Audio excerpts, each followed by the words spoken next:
Selalu saja ada istimewa dari tiap sudut Indonesia, seperti yang akan saya temui kali ini di daerah Jeneponto, Sulawesi.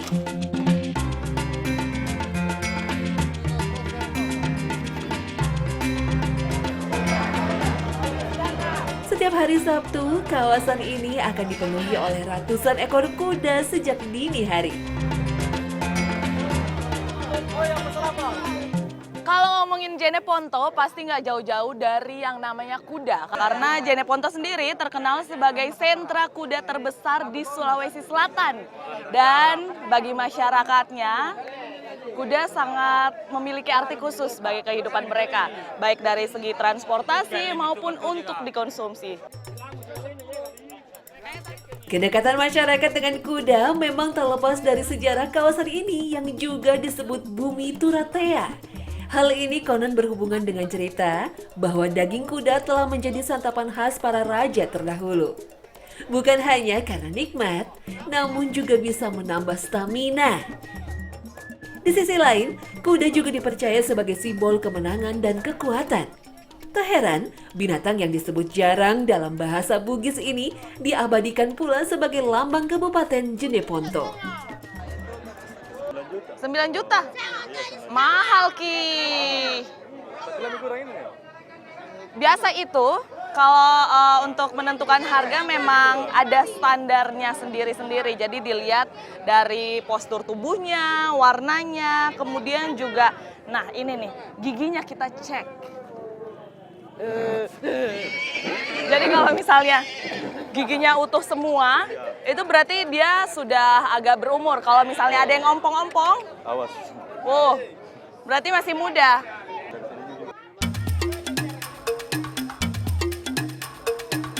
Yang unik, di Jeneponto bisa dikatakan cukup sulit untuk menemukan jenis daging selain daging kuda.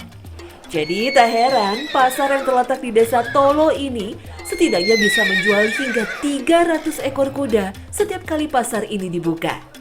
Jumlah ini akan meningkat di kala hari raya. Bahkan untuk menjaga jumlah pasokan, puluhan kuda sengaja didatangkan dari luar pulau seperti Flores dan Sumbawa.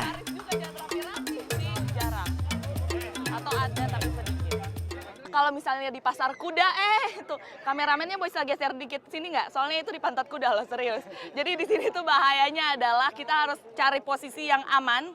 Kalau misalnya dipantatin sama kuda, salah-salah dikit bisa dikena sepak. Gawat.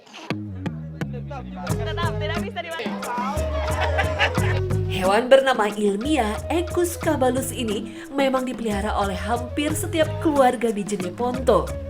Kuda semakin diminati oleh masyarakat, terlebih kala harga daging sapi sedang meroket di pasaran. Namun di sini seekor kuda tak hanya menjadi sumber asupan protein. Kuda hasil perkawinan silang dengan postur tinggi dan ramping juga kerap dipelihara sebagai kuda pacuan. Bulan lalu 14 juta beli.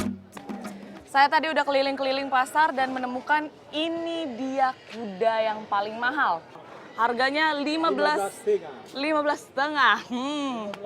Kenapa bisa mahal begini, Bang? Iya, memang tergantung dari besarnya. Iya sih, dari besarnya. Kemudian juga kalau warna yang lebih gelap, mengkilat begini, memang harganya jauh lebih mahal.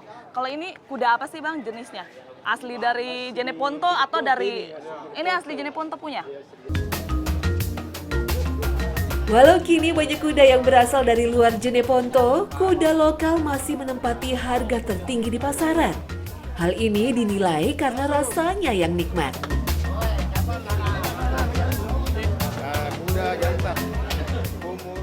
Ini pasarnya udah dari pagi dan ini terik, tengah hari, mataharinya menyengat, tapi masih tetap aja rame.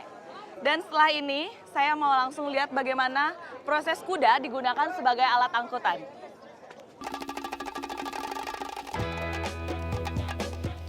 Sejak ribuan tahun, kuda telah memegang peranan penting dalam pengangkutan di seluruh dunia. Namun di Jeneponto, tidaklah sulit menemukan kuda di ruas-ruas jalan sambil membawa beban, walau alat transportasi telah berkembang pesat. Diikatnya ini sini. Oh, kasih tinggal ke bawah gini.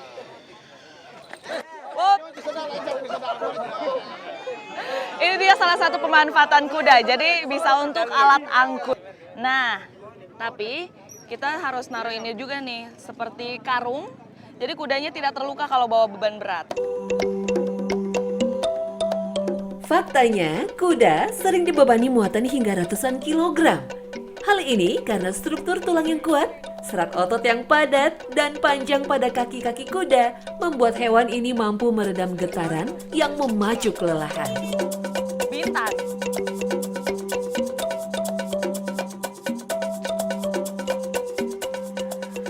Jadi di Jeneponto ini tidak semua jalur bisa dilewati oleh kendaraan bermotor, apalagi kalau misalnya lagi musim hujan. Nah, itu kan jalurnya sempit, kemudian juga becek.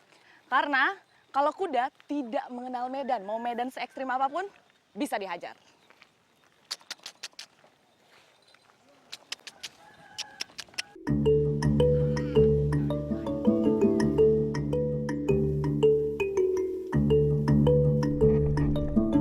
Tak hanya di jalur transportasi, melihat kuda di hamparan sawah adalah hal yang lumrah di sini. Kecepatan dan kekuatan kuda memang telah lama dimanfaatkan dalam membajak sawah. Dalam 4 jam bekerja, kuda akan beristirahat 1-2 jam. Waktu makan dan minum kuda harus diperhatikan oleh para petani. Karena bukan hanya baik bagi stamina, kuda yang kelelahan juga kerap agresif dan menyerang jika dipaksa terus bekerja. Jadi memang kalau udah seharian kerja, biasanya kuda-kuda ini dikasih makan, dikasih minum, kemudian ditepuk-tepuk seperti ini. Jadi dia tahu bahwa kerjaan dia tadi itu benar. Dianya juga jadi senang.